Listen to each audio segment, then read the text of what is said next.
Yes, everybody, yes, and welcome back to another spooky episode of a very special podcast. Yes, this is the podcast in which you talk about all of your favorite TV series from yesteryear and then discuss them over a glass of Oktoberfest or warm apple cider. And I'm your host, Batrick. Yes, Batrick, like a flying Batrick. I'm done, and I'm joined here, as always, by Hellcat Halstead, the author, the spooky author. Good evening. You had a long pause right there. I was worried. I was worried that you were angry with me. I wasn't sure how long you were going, and I took a sip of my hot apple cider. Yes. And you were done, as soon as the cider hit my lips. So I had to, swallow hard. Oh, yeah. That's a good soundbite right there. Swallow hard. Cat Hall said the author had to swallow hard. Ooga. All right. We're back in Halloween season, so it's still Halloween for us. We're in Here Comes the Booze territory. This is the Halloween portion of our hot podcast. Yes, where we go crazy for Halloween. Yes, we go batty. We do. You're over there knitting, and you're wearing a glow-in-the-dark moon shirt. I don't know what it is. It's a black cat on a glow-in-the-dark moon on a purple t-shirt. I got it at Walmart forever ago, but I love it. Yes, and now you're over there making us some swag. You're making us some podcast swag. You made a Here Comes the Booze pillow. Yes, I did. Yeah, so I don't know. Maybe we'll have a contest. And maybe we can win this hot Here Comes the Booze pillow. We could do stuff, but we never get the feedback that people want it, so we don't do it. Yeah, so just in case we do a podcast, not a contest. well, we might offer up this pillow or this. I think the other day I found one of our Christmas ornaments, so you might even get one of those. So who knows? Who knows? I might have to redo the design for those. Those are a little old. It's like a cute little penguin with our logo on it. I don't know what that has to do with Christmas or our podcast. It's our logo on a penguin. Penguins are totally a Christmas thing, dude. I don't know. You were just you must have had like a penguin sticker one day, and I was like, all right, I'm just gonna make this. I guess I'm just gonna throw a logo on it and see what happens. There are penguins in the Rankin Bass stuff. Okay, just go with it. That is true. Maybe we'll make a January Jones Christmas ornament. Who knows? Who knows what to get? Maybe she's wearing a fun Christmas sweater. You never know. You never know. Well, we have to go through her Instagram feed to see if we can find a hot pic of her wearing a ugly sweater. Yeah, and I'm pretty sure we have to ask for permission to use that picture, so no. She's a friend of the show, so I have a feeling that she'll approve. I have a feeling she's all for it, and we're not making any monetary gains off this, so... That's true. Yeah, it's just gonna hang on my tree, on my palm tree with care, in hopes that Saint Don Draper will soon be here. I am gonna, make you a Christmas tree this year, I think, and just send it to you. Yeah, send me a hot Christmas tree, and I'll put it in the hot Carolina sun, and we'll see what happens. We'll see what happens. All right, but I think we're getting ahead of ourselves. I think we're jumping into We are forgetting why we are here. We are here to talk about Halloween and Halloween programming because we live for this junk. We live for it. And we watched a fine Halloween program just last night or whenever you watched it. Today, I think. I watched it this morning with the nephew for the third time. Oh, yeah. You made yourself some hot cocoa? Made yourself a nice glass I had some nice hot coffee this morning. Yeah, mocha latte. What is it called? Mocha latte? No, not today. Today was just coffee with Oreo coffee creamer and whipped cream. Look at you, getting a little Oreo cookie style. All right. Yes. So what did we watch? What did we watch this year, Cat Halstead, the author? Hellcat Halstead? We dove way back into our past. We dove into when we were in the 3rd grade. We went way back in the archives. To quote the Raven, nevermore, we went and watched the original Treehouse of Horror Simpsons Halloween special. Yeah, wild times. We've talked about doing the Simpsons for years. We're just looking for the right episode, and I think we found it. We finally were like, this is it. We got to do it. Yeah, we're like, this is it. The Michael Jackson final concert movie. This is us. Yes, and this is us, the Mandy Moore and that other guy, Joint. What's that guy's name? How do you say his name? I'm going to butcher his name. I'm not even going to try. Ventimiglia, maybe? Yeah, Milo Ventimiglia. The dude who was on the Gilmore Girls. All right, I have an idea. If you can send us a waveform of you saying his name correctly, we may consider sending you a Here Comes the Booze pillow. Maybe. We're not promising anything, but I don't know. Pat's It might just gonna have to start buying me fabric. Yeah. All right. You know what? I'll go to Joann's Fabric tomorrow, and I'll pick up some supply. And fabric transfers. What's that? And fabric transfers. Okay. Well. How do you think I got the image on the pillow, dude? Well, maybe I'll just go to Amazon.com and I'll just do a pillow drop for you, like a fabric drop. Maybe I'll include a bottle of wine, a little Halloween wine. I'm gonna come home from work one day and there's gonna be this really random package. It'll have like a green screen, fabric, wine. You never know. T-shirt transfer printables. You never know. I always like to send random things to Cat House or the author. All right. He will randomly send me stuff. I'm like, what is this? Well, how drunk were you when you were shopping on Amazon the other day? On a schedule. On a 1 to 10. Usually the shopping starts around level 6. Level 6. Yes. All right. When did this episode air? Do you know the air date? Well, you know what? It was a Thursday. This was back when the Simpsons were still on a Thursday night, and I don't know.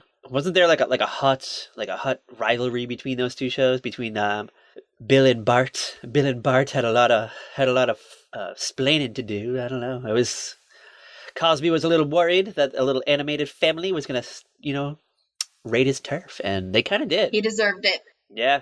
You know what? In the long run. Good for you, Bart. Good for you, homie. And good for you, Marjorie Bouvier Simpson. Good for you. Marge Bouvier Simpson. So, do you want to go over the lineup that night? Do you want to know what was on Thursday, October 25th, 1990? Yes. Take me back to when we were 9 years old, please. Yes. All right. We're going back to when we were 9. We're 9 years old. I don't know what you were for Halloween this year. Maybe you were a 50s. I was a witch. Oh, you're a witch? I was a witch. You were a hot witch? Did you paint your face green? Did you put a wart on it? Actually, yeah, I did paint my face green. So you were like a Wizard of Oz witch? Yeah, I was like, I remember I tried to put fake nails on. My mom kept buying me like fake nails, but she's like, I don't want you to use the glue because it could cause cancer. You weren't like a Hallowell sister witch? Yeah, no, this is pre-Hocus Pocus. This is like the black dress, black hat, black wig, green face. 3rd grade. I think I might have been a Ninja Turtle this year because I think this is the same year the Ninja Turtle movie came out, and it either had already dropped or it was about to come out, and I don't know, Cowabunga. Like, speaking of Cowabunga times 2. So yeah, I'm pretty sure I was Leonardo this year, or maybe Donatello. I forget. One of those two. Those are my 2 faves. Even though today I mostly relate with Michelangelo because he's the party dude. The party dude. Yeah, ooga. All right. You ready for the lineup? You ready for this yes. hot night of television? The hottest night? What was on this night of television? All right. You ready for ABC? You want to kick things off with the Alphabet Network? Yeah. What was on ABC in 1990? I cannot even guess. All right. So this is a show I've never seen, but I was wildly aware of it. I remember it. And Father Dowling Mysteries. Do you know this? Okay. Do you know this one? That's the one with like the dad from Happy Days, right? As a priest solving mysteries with a nun. Tom Bosley? Yeah. Yeah, it was a hot procedural crime series starring Tom Bosley. Yes, as Father Frank Dowling, and he's a priest. He's not your typical priest, though. He often ends up investigating crimes, including murders and abductions, that he comes across in his Chicago parish. Assisting him is a streetwise nun, Sister Stephanie, aka Sister Steve, and who knows the language of the streets and how to do things like hotwire cars and pick locks. And Sister Steve. Oh my gosh. Yeah, exactly. Sister Steve sees Father Dowling as the father she never had. And she does much of the legwork in the investigation. So yeah, this is wild stuff. So this show started off as a TV movie in 1987. Okay. And then a year later it was launched into a hot ABC show that lasted for 3 seasons. So ooga. Ooga. Okay. I don't know, just based on that short description, I'd probably check it out. I'm not gonna, you know what? I want to see what Sister Steve's all about. This like streetwise nun. I don't know, yeah, like a streetwise nun. That's interesting. Yeah, you got Father Dowling, like a priest solving crimes. This is one of those things where you're gonna start wondering why people invite them places, though. Oh yeah. Or it's like someone always dies at church on Sunday. Yeah, let's not go to this church. Somebody always dies. Yeah, there's always a murder in the bathroom, maybe, or I don't know, someone's purse gets snatched. It's always just a little sketch. You could kind of think at that. Oh yeah, and you know what? Mm-hmm. I think today with all the the Catholic Church scandals. This might be Yeah. maybe a little more riskier show. Like, I don't know, maybe people would steer clear of Father Frank Dowling. Yeah, probably. And who knows, maybe Sister Steve will be a Hellcat. Poor Sister Steve would probably be the murder victim. Probably. All right. Who would you? I saw The Keepers. All right. So if you want, let's say the CW tomorrow announces that there's going to be a Father Dowling Mysteries like revival series. Who would you want to play Father Frank Dowling? Who would you want? Oh my god. You know it's going to be someone hot. So I don't know. Maybe Dream Man. No. You don't think Dream Man will be a hot priest? He would be a hot priest. Should we say his name? No. Well, I'll say his name, then we'll bleep it out. You can't even get his name right. I have an idea. Oh. How about Nathan Fillion as the That's kind of who I was thinking of. Yeah, Father. But he's got that new show on ABC. Well, if it doesn't work out, things don't work out. Maybe The Rookie gets canceled. Then he could swing on over to the CW and be Father Frank Dowling in the new Father Dowling Mysteries, followed by like the revamp of Charmed. But who would play Sister Steve? Ooh, this is a tough one. I don't know. You know what? I would love to see our gal pal. Maybe January Jones. Actually, you know who I was thinking? Rachel Bilson.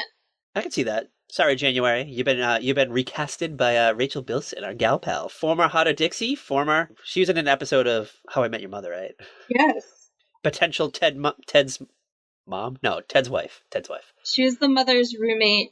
All right, you ready for what was on after the Father Dowling Mysteries? Yes, please. All right, ABC 9 p.m. Have you ever heard of Gabriel's Fire?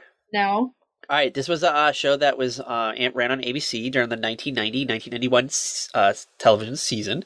A revamped version of the series entitled Pros and Cons aired briefly the following season. But you ready for what the show was about? Yeah, tell me. All right, the main character, Gabriel Byrd, who was played by James Earl Jones. Yes, James Earl Jones on television in 1990. Who would have thought? Okay. He was a former Chicago police officer who, over 20 years prior, had been wrongfully sentenced to life imprisonment for the murder of a fellow police officer. In fact, he shot the officer to protect a defenseless mother and child whom the officer was about to murder in cold blood during a 1969 police raid.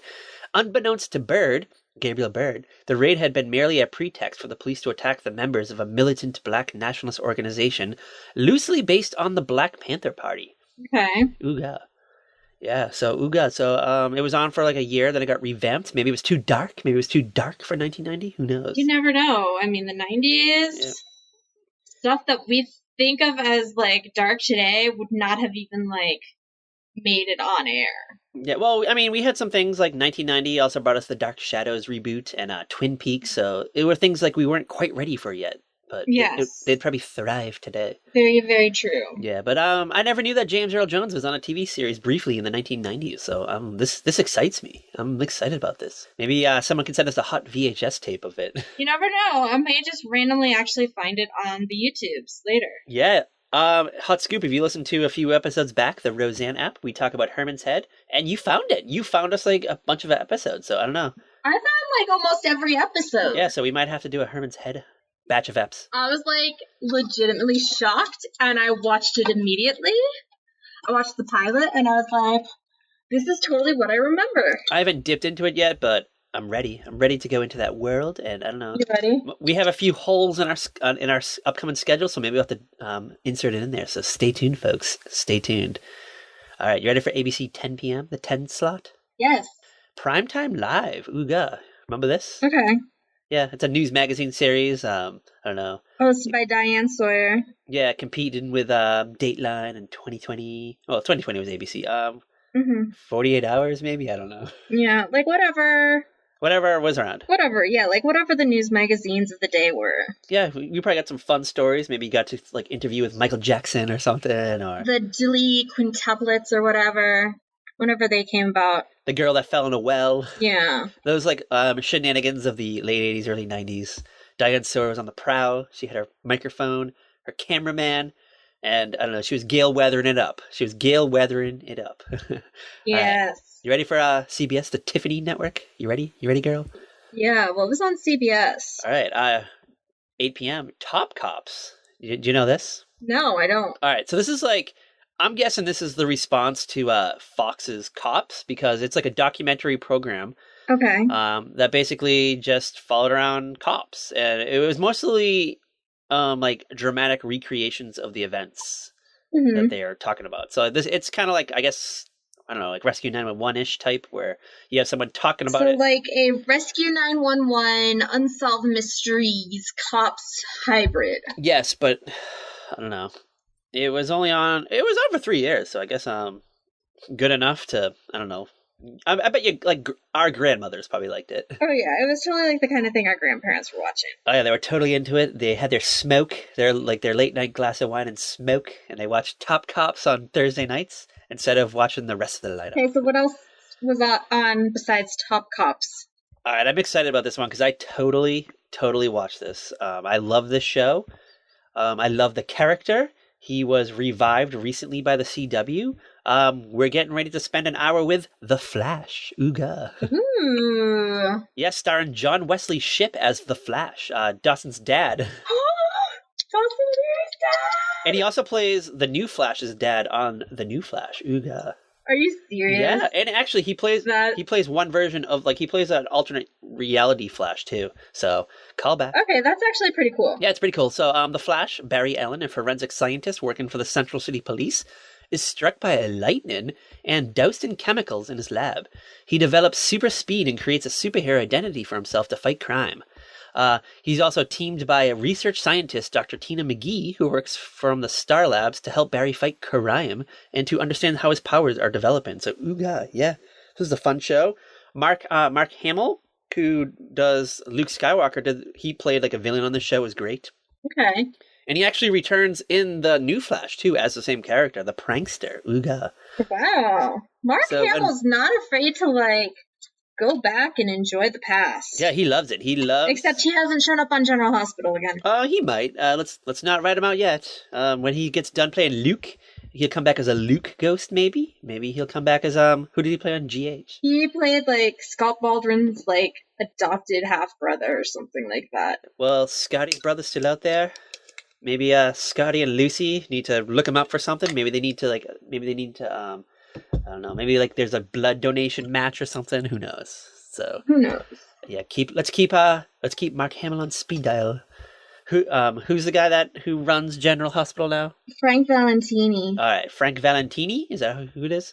Yeah. All right, tweet us at Very Podcast, Frank, and we'll give you some ideas. Kat has some hot ideas for. Dude, we can have a nice long chat over some hot cider. Yeah, and then maybe we'll do a 3-way podcast. Who knows? All right, you ready for CBS 10 o'clock? Yeah, it was on at 10. Doctor, ooga. Do you know Doctor?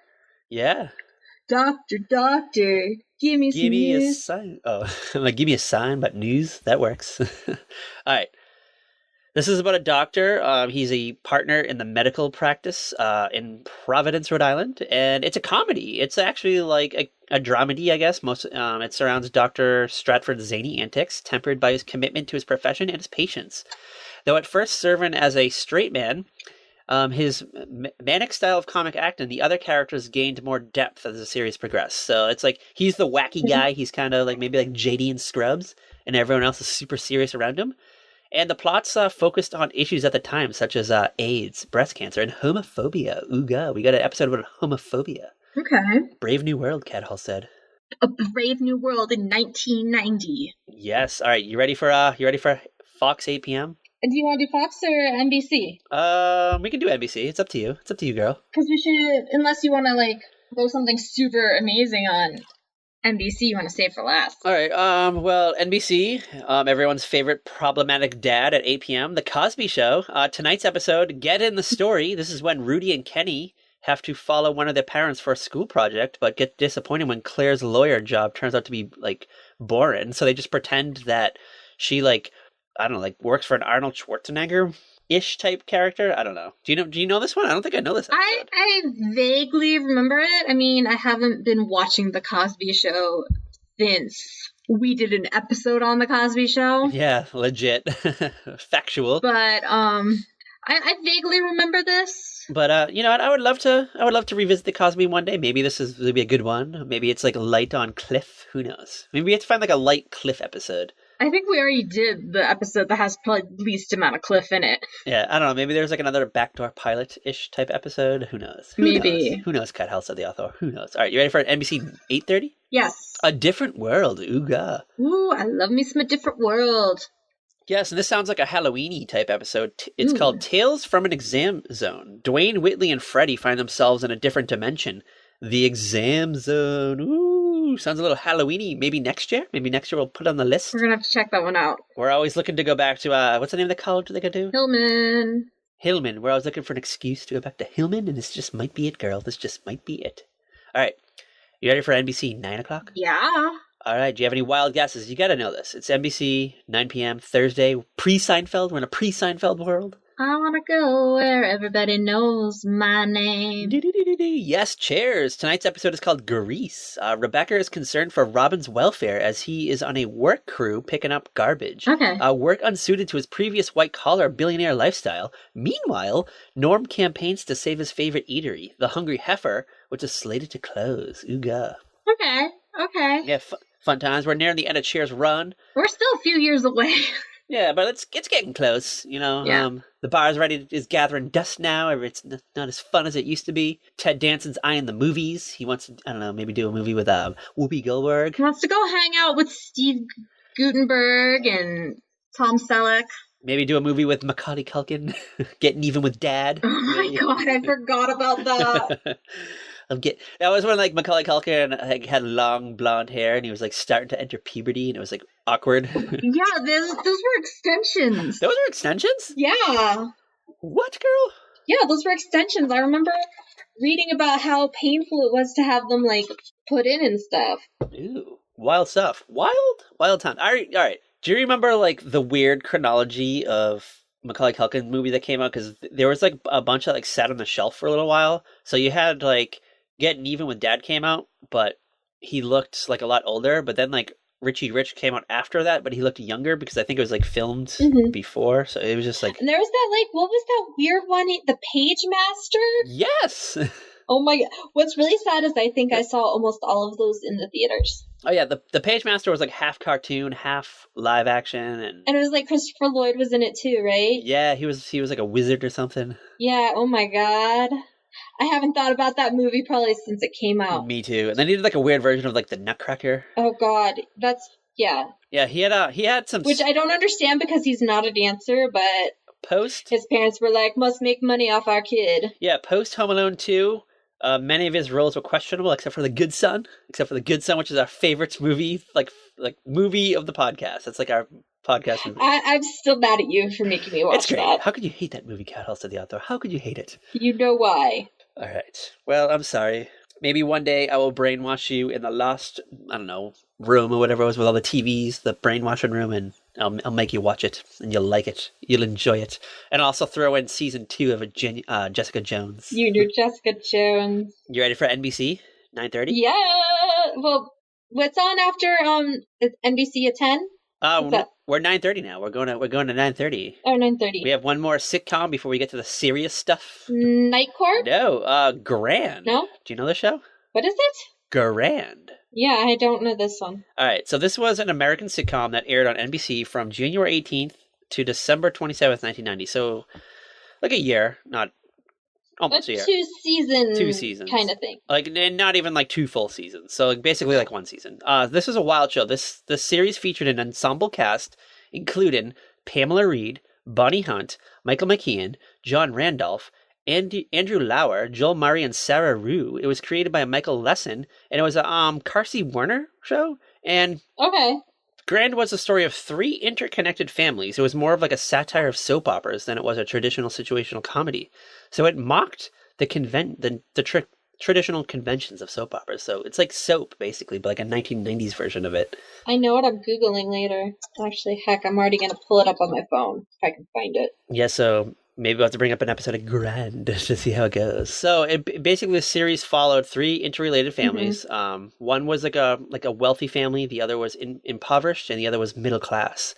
So ooga, fun times in 1990. Yeah. All right, you ready to end the night on NBC? You ready to close the chapter on the Peacock? Yeah, what was on after Graham? All right, our favorite, LA Law, our favorite show we've never seen. Our favorite show we've never seen. It's so true. We've never seen it. Yeah, we know all about it. It was about a like a fictional LA-based law firm, the Mackenzie, Brackman, Cheney, and Cusack Group. And I don't know, like it starred a lot of people over the years, like including Corbin Burnson, Harry Hamlin, Susan Day, Jimmy Smits, Blair Underwood, A. Martinez, and Debbie Mazar joined near the end of the run as a fun secretary. So okay, yeah, wild times in 1990, as I always say. All right, you want to just blow through Fox real quick? Yeah, that's because really, there's only one thing worth watching on Fox this night. Maybe two things. Oh, there's two things worth watching. Just two things.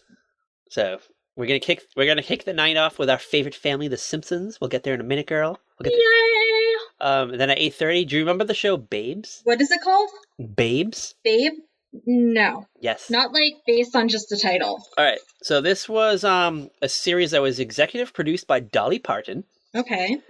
And it starred our gal pal, Wendy Jo Sperber. And the series follows a trio of plump siblings who had other things on their mind besides their weight, like work, relationships, popularity, and starting a family. The ladies also shared a small one-bedroom apartment in New York City, which added, to the comic friction. However, the show was wildly criticized for making fun of overweight people due to some of the jokes that were used in the show's early episodes. But I guess they tried to flip the switch and they did a more positive spin on the show. They tried to make it, they stopped using the word fat and focused on health issues, and the characters would go to the gym and all that kind of stuff. And although it was a hit, it was a top 30 hit. It was canceled though. It was canceled. Huh. It was quickly canceled. So sorry girls. Sorry girls. Sorry Wendy Jo Sperber. That's an interesting.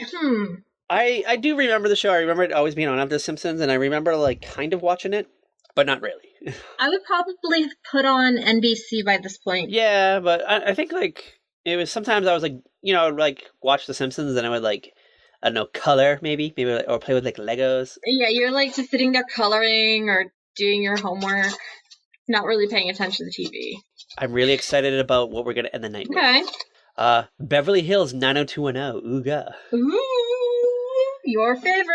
Yes, and we're in the first season. This episode is called The First Time. This is when Brandon has his first sexual experience with his girlfriend who has run away from home from Minnesota. And then Brenda has a crush on a teacher. And hot scoop, if you want to hear about this, just listen to our fun episode of Wino2One Bros, in which we talk about it. Steven and I, my co-host Steven, we talk about this. So, ooga, we get into it. We enjoy it. Well, I'm glad you guys enjoy it. Yeah, so that was October 25th, 1990. We're gearing up for Halloween. But before we got there, we had a spooky time, and we're gonna get even a little more spooky right now with The Simpsons. Yeah, I'm honestly surprised there was no Halloween special on this night. I mean, maybe they were saving it for Sunday night because it was a little bit closer to Halloween. Yeah, I don't know. Well, because maybe it's just now they do the specials on Thursday night. Yeah, it could be. The networks were just pulling out their big guns because we had these. Because you know what? Actually, yeah, when we were kids, they would do them on Friday night. Yeah, well, I mean, we had a lot of we had a lot of hot hits tonight. We had the Cosby Show, we had the Simpsons, so no one wants to compete with that garbage, right? That's true. And I mean garbage in a good way. Ooga. Garbage in a 90s nostalgic weird trash way. Yes. All right. You ready to get into the Treehouse of Horror? Yes. We're getting a little spooky. All right. I completely forgot about this. So the episode basically opens with... From Marge. We get a warning. Marge Simpson comes out on stage. She's at the Springfield Elementary School. She's in the auditorium, and we get the little red curtain. She steps out from behind it, and she introduces us to this world in her nagging voice. Marge Simpson. Tonight's episode is going to be very scary, so I think you should put all the kids to bed. I'm a nag. Yes, homie. Shut up, homie. All right. Well, you know why they did that? Because the writers actually thought it might be too scary for kids. I don't think I was scared when I was a kid. Yeah, I don't think I was scared either. Actually, you know what? Maybe the Raven might have actually scared me a little bit. I don't know. Which is kind of funny because Matt Groening thinks that's the most pretentious thing they've ever done is the Raven one. I kind of thought it was too. We'll get to it soon, but it was my least favorite of the skits. I don't know, like I just felt like maybe they just want to get like a little literature on us. Want to just shove it down our throats. Well, when you think about it, you got all these But highly educated writers who went to Ivy League schools, and they Harvard. all had to read stuff like this. Heck, I read stuff like this in my English classes in college and high school, so Yeah, like at our shitty schools. So yeah, you know. our shitty uneducated minds had to read The Raven. So I'm sure like these Harvard nerds were like, "Ooh, let's do The Raven. Ooh, they'll love Let's these." do the Yeah, Raven. we'll do. Bart will be the Raven. It'll be so funny, and Lenore can be Marge, that nag. All right. I have a question for you. Yes. All right, we know Marge Simpson is a nag. We know that Wilma Flintstone is a nag. Can we think of another nag, another TV mom nag? I think you've got someone in mind. Jill Taylor? Yeah. You ready to play Fuck, Marry, Kill Nag Mom Edition? Oh my god. Yes, all right. Step on up. We're going to play Fuck, Marry, Kill Nag Mom Edition. We got Jill Taylor, unfun mom of 2013, or whenever I stated that horrible comment. Yeah. We have Marge Simpson, who's always going, mm. And we have Wilma, who's just always going, Fred. Oh my gosh. Fuck, marry, kill. Cat Hall said. You do your answers first. I don't even know where to go with this. This is so wrong. You got to do it. You got to do it, girl. Do I really have to? All right. Do you want to make it first? Then you can go. You can tell me if I'm right or wrong. Cat Hall said the other. Yeah, I'll tell you if you're right or wrong. All right. I think I would fuck Jill Taylor. You know, why not? She's the only one who's real. She's the only one who's like fleshy. Might as well stick your dick in something that's real, like a real vagina. Then I think I would marry. You know what? I think I would marry Marge. You know what? Despite her always going, she sometimes has a fun streak. Like when she's taking a bath and she like dips her hair into the bathtub and she looks hot. So yeah, we got that. And she likes to paint. She likes to paint Ringo Starr, and I don't know. Sometimes she can be fun. And then I would kill Wilma. Sorry, Wilma. You're gone. You're gone, girl. Okay. Just like Ben Affleck. You're gone, girl. Oh my god, that is disturbing. What are your hot picks? I honestly don't even know, dude. You gotta do it, or else we're gonna be here all night. I want to just be here nagging you all night long until you finally give us an answer. Thing is, I know you're gonna nag me until I pick. Yeah. I don't know. This is a weird one. I'd marry Jill. Okay. Yeah. Some hot nights with Jill. You can just spend your life out with her and I guess read together and watch old episodes of The Twilight Zone together. I guess I'd have the exact same answers as you. Okay. Yeah. You know why? Because Marge would be fun to scissor with. So you and Marge could be scissoring all night long. Oh my god. Oh wait. No, I said I wanted to fuck Jill, right? Oh yeah, no. So yeah, I would F Marge and kill Wilma, and I'll take your answers. Yeah, I feel like Marge would be a good girl to scissor with. You can just like rub your private parts up against her blue bush. Oh my god. That part isn't blue because she dyes the hair on the top of her head. She does not. I want no. Dude, there's been episodes about it. I don't believe this. I refuse to believe this. Why does Milhouse have blue hair then? He definitely doesn't dye his hair. Because Milhouse's mom has blue hair. Okay, Milhouse's dad has blue hair too. But why does Marge dye it? Why Cat House said the other? Why? Why do I dye my hair purple? Because you live in the real world and people don't have naturally purple hair. But Marge Simpson lives in a weird world where everyone's like shaped funny and has like weird lips and like 4 fingers. So yeah, why blue hair is just normal. Why is it blue? She didn't realize she was dyeing it blue. I've seen Simpson nudes and Marge definitely has a blue bush. Okay then. So she may well, we don't know. She could dye that too. We don't know. That's true. She could dye that as well. All right, yeah. So when I post this episode, I'll post a hot pic of Marge's bush. We can see her blue bush. I will. I'm going to do it. You know I'm going to do it. You know I won't. I'll forget. Let's be real. You'll forget until you listen back to this and you're like, what the fuck was I on? You ready to go in this world? You ready to finally dip into the Treehouse of Horror? I'm as ready as I'm going to be. All right. So why do they call it the Treehouse of Horror, Cat House to the Other? Why? Why is it called the Treehouse of Horror? Yes. Because this is actually the only episode that takes place in the treehouse. Yeah. This episode, we have Bart and Lisa hanging out in the treehouse, trying to tell each other Yeah, Maggie's there too, but Bart and Lisa are trying to tell each other scary stories. And Homer is listening in. Yeah, he was like, all right, so he was like, what, dressed like a ghost or something? Yeah, like I guess he snuck out and went trick-or-treating to get candy. I mean, he is a fat boy. He's in his 30s. Yeah. He still loves candy. He still loves the Reese's Pieces and Butterfingers. Nobody better put a finger on my Butterfinger. And he was out there, I don't know, maybe he was pretending to be like an older teen, like a tall fat teen. And I don't know, people just felt bad for him and gave him candy. They put candy into his candy sack. And then he was like, all right, well, Bart, Lisa, and Maggie are upstairs in the treehouse. Maybe I'll go see what they're up to.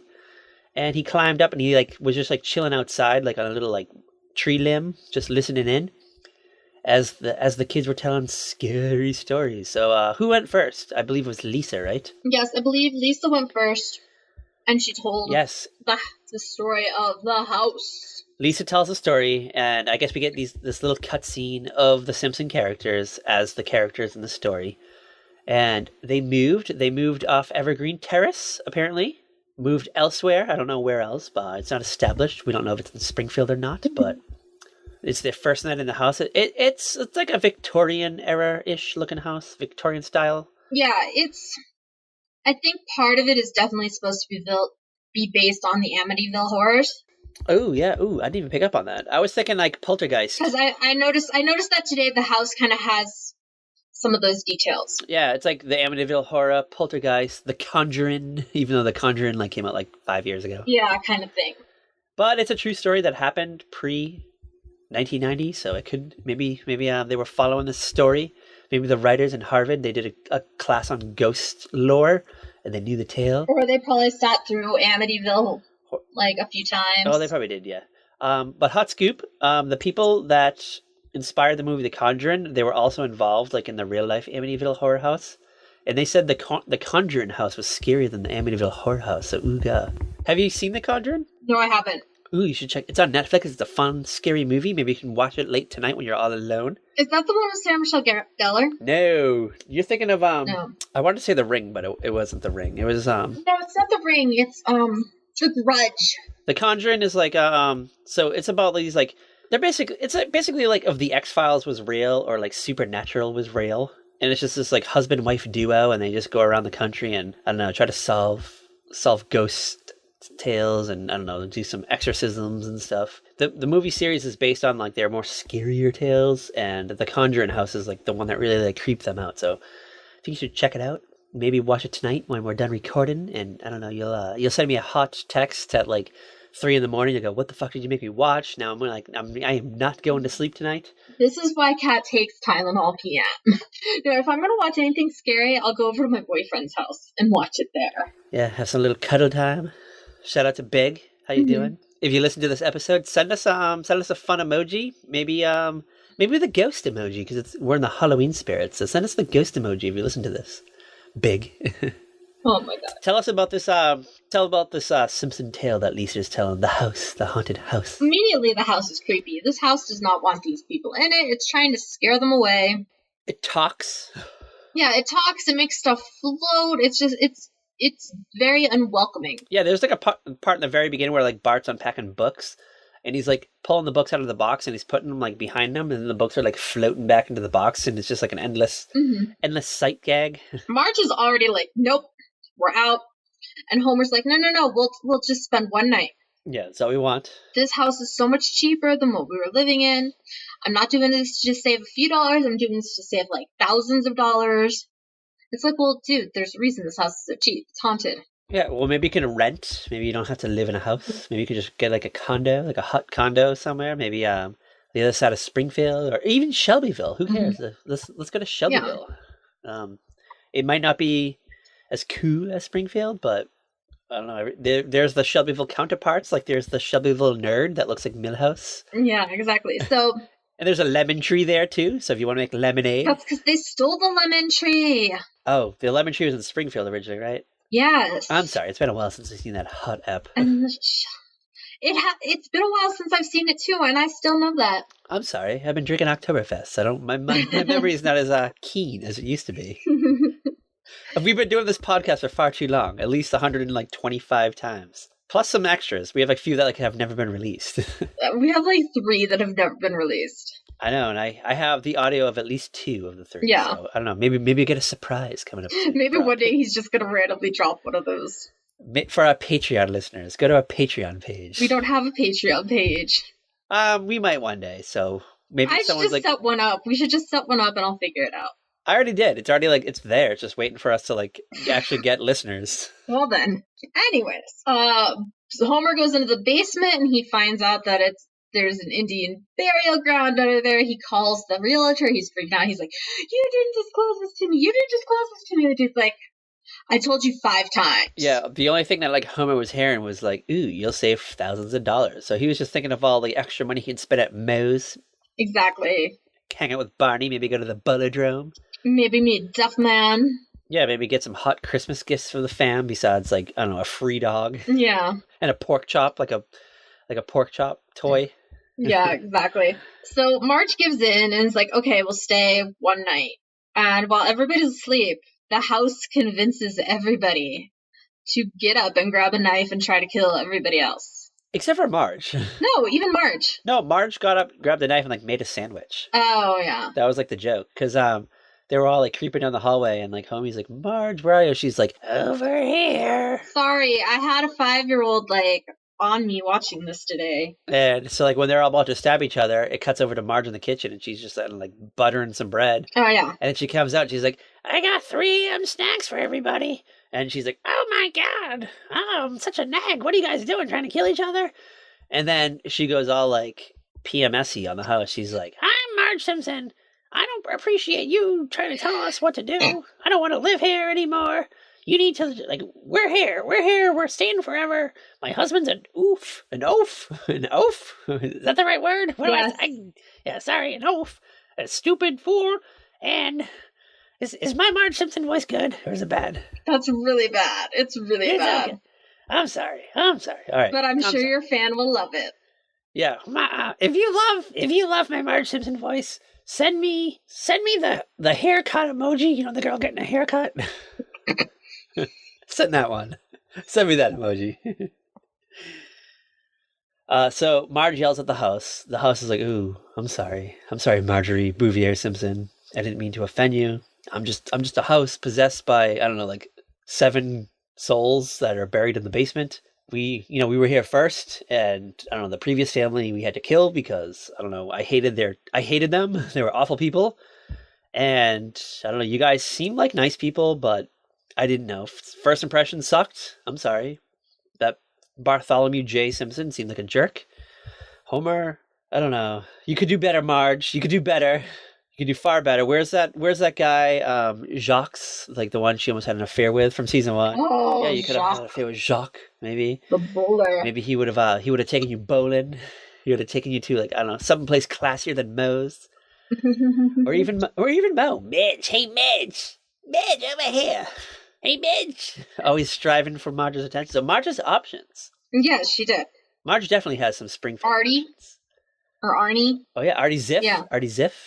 Yeah, shout out to him. He's rich. He owns a helicopter. Mm-hmm. He took her to the prom. Yeah, but then he tried to rape her. That is true. I forgot about that. Sorry, Marge. Sorry, I almost just like shipped you with a rapist. But yeah, the house basically destroys itself. All right, hold on. Before we get there, I want to play a fun game, the Marge match game. No. We're playing it. We're doing it. Our audience wants to hear it. They're ready. They're waiting for it. All right. Homer dies in a horrible accident. Like the Springfield nuclear power plant, he falls in like a batch of like power plant juice. He's dead. Marge gets a good like insurance check. She's a rich bitch now. She's hanging out with the Real Housewives of Springfield. Mm-hmm. And she is now an eligible bachelorette. And she has her pick at anybody in Springfield. Anyone in Springfield. Who would you pair her up with? Who do you ship Marge with post Homer? Maybe Kent Brockman? Mm-mm. No. Maybe Krusty the Clown? Maybe Apu got tired of his wife? Maybe Apu's done with her? Maybe Corey from the Corey Hotline? No, Wolfcastle. Rainier Wolfcastle? Yeah. Ooh, yeah. I bet she's got a nice big thick dick and he just wants to stick it into Sticking it to Marjorie's blue bush. So, ooga. Get Yeah. that big dick, Marge. Yeah. Marjorie Bouvier Simpson Wolfcastle. That's the joke. All right. So the house blows up. The house decides that it does not want to live with the Simpsons. It would rather implode. So it just like implodes. Yeah, it's like kicks the family out of the house and then it like swallows itself up and disappears. It's an empty lot. And now the Simpsons are homeless. Now they have nowhere to live. I'm sure they hadn't sold their Evergreen Terrace house yet.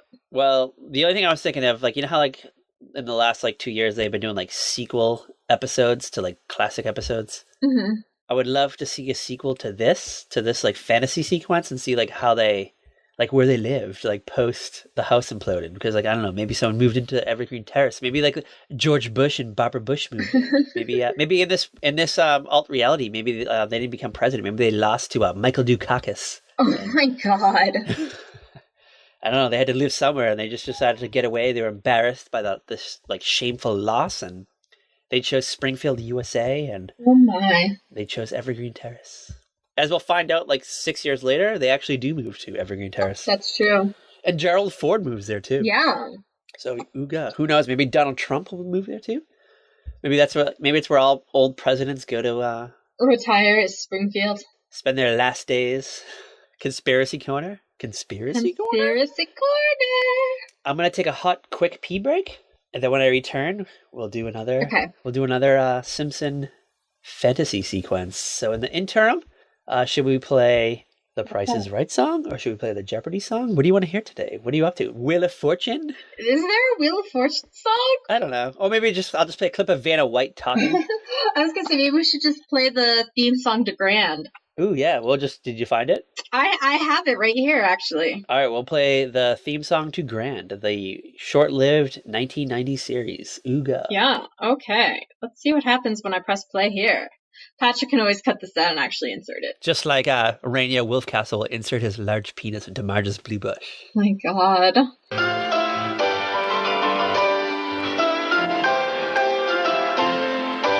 Let me ask a question. You can make a guess. Who holds the keys to your happiness? Is your life up to you, or does fate have it planned? Don't think too much, just do it grand. Some are born to make it. Everything they touch turns gold. Others try to fake it, but their luck is always cold. See, we're all different drummers playing in the same big band. And if you're gonna play it grand. Okay, you need to go look up the theme song. Cause, oh my god, that opening sequence. Oh my god. Yes. All right, so I'm back. Cat Halstead has dropped the knowledge on me that I need to look up this theme song for Grand. So I don't know, maybe we'll do a hot link. I'll post a hot link on our Twitter feed, Very Podcast, and you can see it. And maybe we'll discuss it in a hot future ep. So Ooga. Yeah, I'm gonna have to find like full episodes of it. All right, if any of you have them on VHS, any of our friends out there in TV land have them on VHS, send them to us. Actually, just DM us, and we'll give you one of our addresses. Yeah, and we'll just set up a quick PO box. All right, you ready to talk about the second ep in? Yes, because it has some of my favorites. All right. Low key, this is one of my favorite ones of all time. Yeah, same. And it's based on a Twilight Zone episode called "To Serve Man." Mm-hmm. Ooga. So I think you should take us into this world. Take us into this. Actually, you should take us out of this world. Ooga. Out of this world. Okay, so it's just like an average day at The Simpsons. Homer is trying to start the grill, and he is spraying like dozens of cans of lighter fluid onto his charcoal.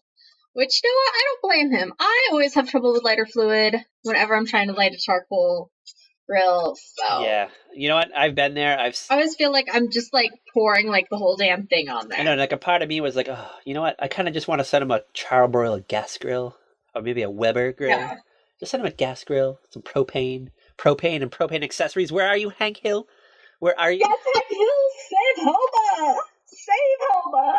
God, I miss Hank Yeah, Hill. you drove up all the way from Arlen, Texas one time to go to the Simpsons land for a football game when Lisa played on like the boys football team. Yes. So why couldn't you drive up tonight? Why couldn't you drive up here to I don't know, prevent Homer from like nearly like burning his like three strands of hair on his head? Yeah.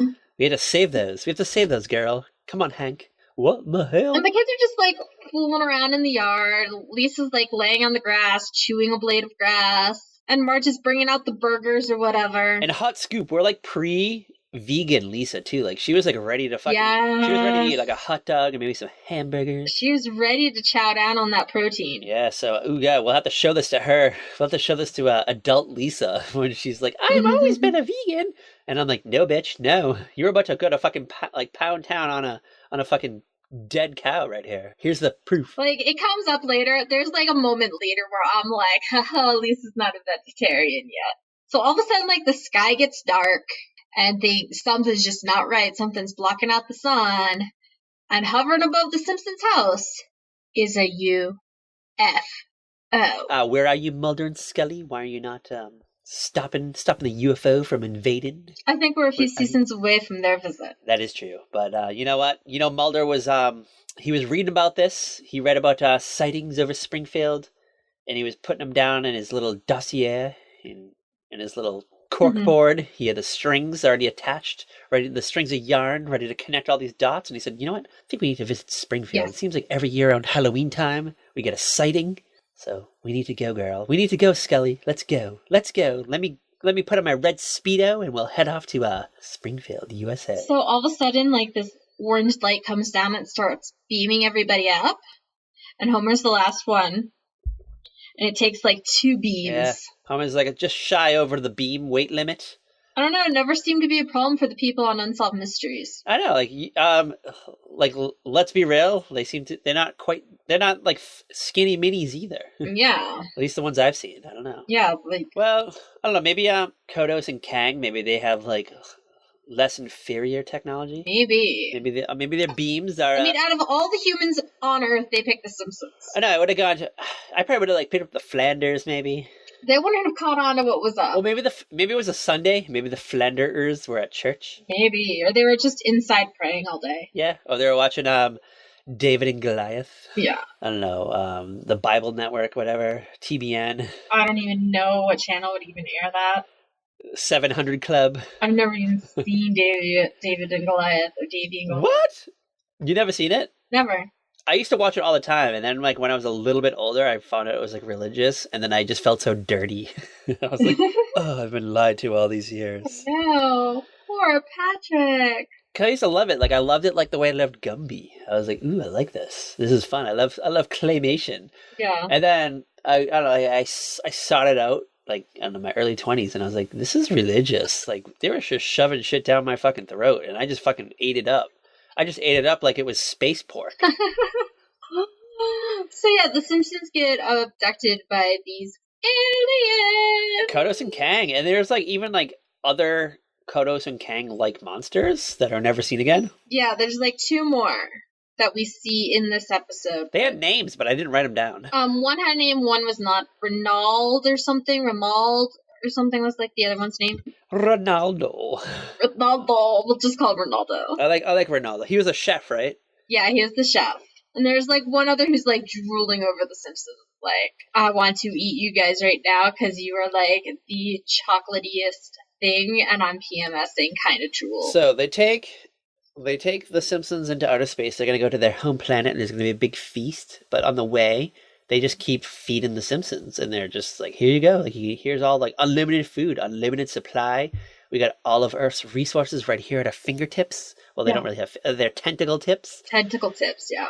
And Lisa's kind of like, this is weird. Like, why do we keep eating? Like, we haven't pooped yet. Why do they keep trying to feed us? Like, it is kind of weird if you think about it. Like, why are they so dead set on feeding us? On these people eating? Yeah, so she does a little snooping. She gets a little Nancy Drew on us, and she's like creeping around the UFO. And she stumbles into the kitchen, and she finds herself a cookbook, and it says like, "How to Serve Man." It's How to Cook Humans. Oh, How to Cook Humans is what is originally the title she sees. Okay, and then he blows off the space. Kodos or Kang, one of the two, blow off the space dust, and it says How to Cook for Humans. And then Lisa. And then Lisa finds more dust, and she's like, how to kick 40 humans.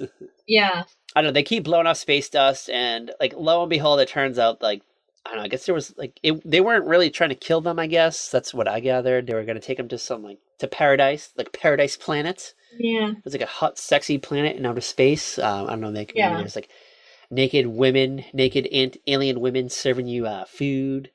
For Marge, maybe a naked alien dude. For Marge, she gets Jacques, the French lover. So these aliens, like, you know what, you guys suck. You're not pure. You're not pure for this planet that we're about to take you to, this paradise. You don't deserve what we're offering you. Yeah, so they're like, fuck you guys. We're going to take you back to Springfield. They drop them off. And Lisa's like, you know what? There were monsters on that UFO, and we were them. And yes, Lisa. Yeah. You know what? In like the long run of The Simpsons, like I fucking hate Lisa. Like fuck Lisa. You know, I was just thinking as soon as you called her Nancy Drew, who do you think is more annoying at this whole like having to solve mysteries shit? Lisa Simpson or Betty Cooper on Riverdale? Who's more annoying? Yeah. I'd probably go with Lisa Simpson. Like Betty Cooper sucks, but sometimes we get like a redemption arc with Betty every now and then. I'm like, you know what? Betty might not suck that much. And you know what? She has a fun mom. She is the best thing that's ever happened to the CW. Let's be real. Alice Cooper is like the best thing. Yeah, she is like the best CW mom ever. Yeah. Alice Cooper's the best. You're the best. You like to drink wine, go to your MacBook Pro, and I don't know, solve crimes. Show up and you sleep with Skeet Ulrich. Yeah, you get to look out the window and see Luke Perry next door. Maybe get out of the bathroom and be in the nude. Like maybe he's getting dressed and just spy on him for a hot minute or two. You know she does, right? I would. Yeah, like I was gonna say, if you live next to Sideshow Luke Perry, kind of try it back to The Simpsons. you know, you'd be spying on that. You'd be like, all right, it's 7 a.m. Luke Perry's getting up to go to work. You know, he always forgets to shut the shades in the bathroom, and he's like, it's that old style house where like the windows were like low, they weren't high yet, they're low, and they're like waist level, so you get to see little peen, get to see little Luke Perry peen. Alice Cooper, you lucky woman. Yeah, you lucky minx. You lucky minx, you. Even if you did have to be married to the lamp humper from Dead Man on Campus. Van Wilder? Was he on Van Wilder too? No. Oh. I don't think so. I feel like I've seen him in other things too. He's been in other things, but like... He's definitely humped a lamp. He was like the jerk husband in some Hallmark movies, or the jerk ex. He's like the go-to shitty husband. Yeah. Alright. Homer Simpson or the go-to shitty husband from Riverdale? Who would you like spend a night with? Alright, you have to like spend one wild night with. Homer, because we at least would take out on junk food. That is true, and maybe he'll take you to Moe's, and you can have a few Duff beers, and I don't know, play darts. You get to hang out with Barney, and he would burp. Find out what's really up with Lenny. Ooh, alright, hold on. Good son scenario, Lenny or Carl? Lenny and Carl are getting into a little argument near a cliff, and they accidentally slip off, and you're nearby having a picnic. You're nearby having a picnic with... You'll have enough arm strength to save one of them? Who would you save, Lenny or Carl? Lenny.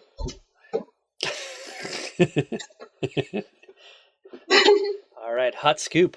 Cat would save Lenny. I think I'd save Carl. Carl Carlson and Lenny Leonardson. Yeah, I just kind of picked one. I don't really. You ready to go to the final story? That we're in the final throes right now? Yes.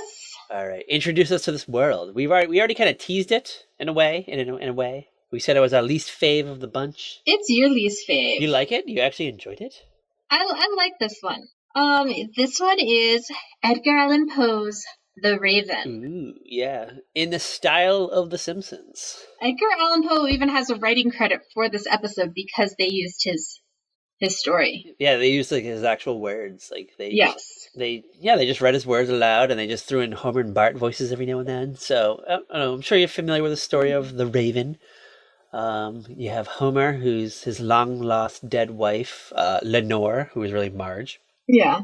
She's dead. He's alone. He's sad. He's been chilling in his little chamber, I guess is what we call it. It's like he's just in this room in his old-fashioned Victorian type style house, and this Raven shows up while he's reading and is like, "Nevermore." He's like the Dennis the Menace of birds. Yes. Ooh, do you think? All right, hot scoop. Do you think that Dennis the Menace was inspired by the Raven? The Raven? No. What? You don't think so? No. You don't think that Hank Ketchum was just reading The Raven one day as a child, and he's like, you know what? This bird is a little mischievous. I could just see like a small child being just like the Raven, just like knocking over things and spilling paint buckets, knocking over ladders, and getting Mr. Wilson caught on the roof. Like I could see this Raven being in the guise of a little boy. You don't see that? I mean, I can see how you got that idea. I don't know. If Hank Ketchum was still alive, I'd ask him, but he's dead, so we might have to Ouija board him. Yeah. Maybe we'll do a séance. We'll do a séance with Hank Ketchum and ask him where you got the idea for Dennis the Menace. Was it the Raven? Who knows? Who knows? But this is classic. It's narrated by James Earl Jones. Oh yeah, who we aforementioned earlier. Yeah. All right, so James Earl. He's actually the voice of the aliens as well. Yeah, so James Earl Jones was all over our television tonight. So he did Gabriel's Fire. Yeah. He was I don't know, a reformed prisoner, wrongfully sentenced to imprisonment, and he was also the Raven in the Aliens. So ooga, he's all over our dial. So don't touch that dial no matter where you go, because James Earl Jones will be there. And I'm sure there were some commercials for that telephone company that he did them for. Oh yeah, What was it, MCI? I think so. One of those. All right, do you want to play Keeping Up with the Joneses? A fun new game. Oh God. He literally comes up with these off the top of his head, people. Why do I keep letting him do this? What is wrong with me? America's fastest growing game, Keeping Up with the Joneses. It's basically like Fuck, Marry, Kill, but you have to pick who you want to be your neighbor. Okay. So it's January Jones, Jessica Jones, or James Earl Jones. Who do you want to be your neighbor? James Earl Jones. Ooh, okay.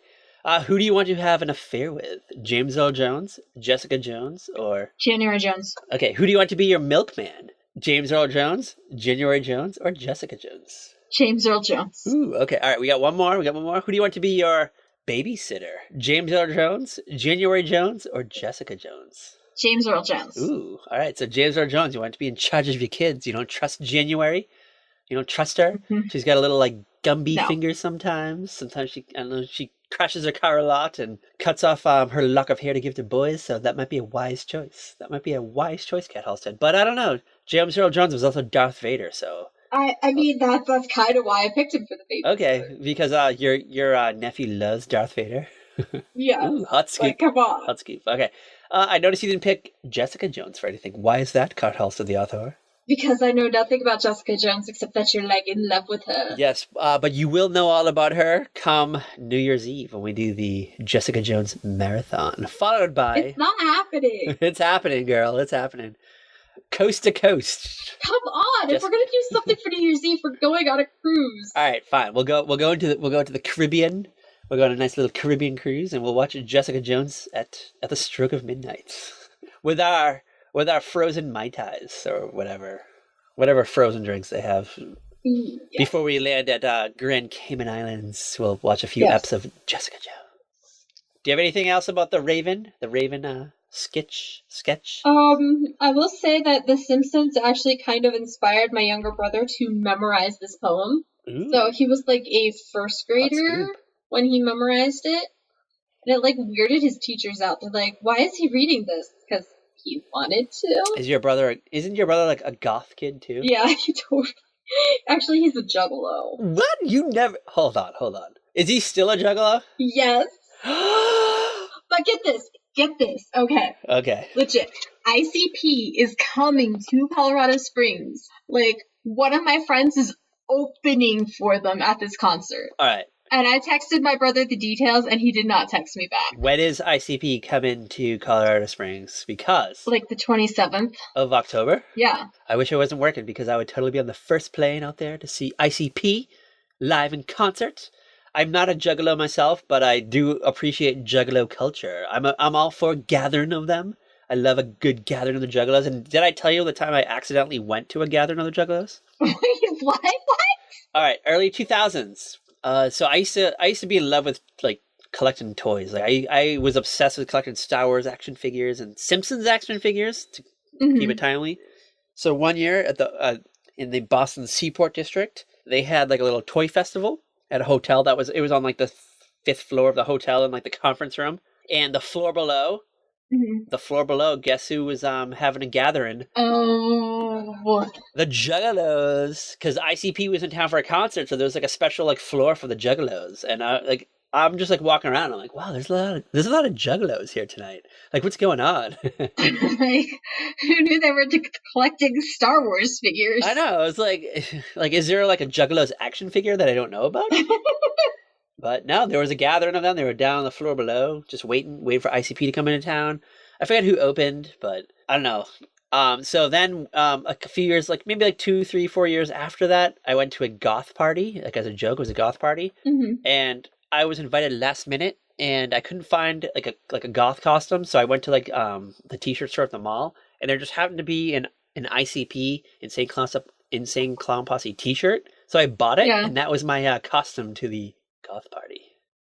ICP's not really goth, but I just thought it was funny anyway. They're not. But it was still fun. I don't think so. I am gonna be honest. I don't think I've ever actually like consciously sat down and listened to ICP. Me neither.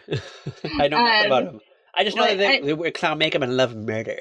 Yeah, like you know what? Those are two things that I can't sat down with. So I can't believe we've done 120-ish episodes of a very special podcast. We've been friends for 20 years. You never told me once. It's never come up that your brother was a juggalo. So ooga. dude, he has a tattoo of like, yeah. All right, we need to get him on the horn right now. Right now, Cat Hall said the author. We're gonna dial him in. He doesn't answer my calls. Right, if he didn't answer your text, maybe he will. All right, you know what?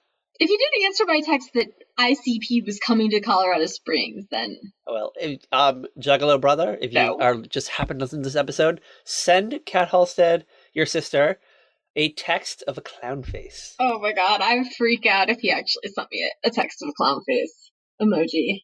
I feel like we just like opened up a whole new layer. A new like layer was unpeeled. Like I need to know more. I need like pics. I need scenarios. I need like stories of him. Listen to ICP.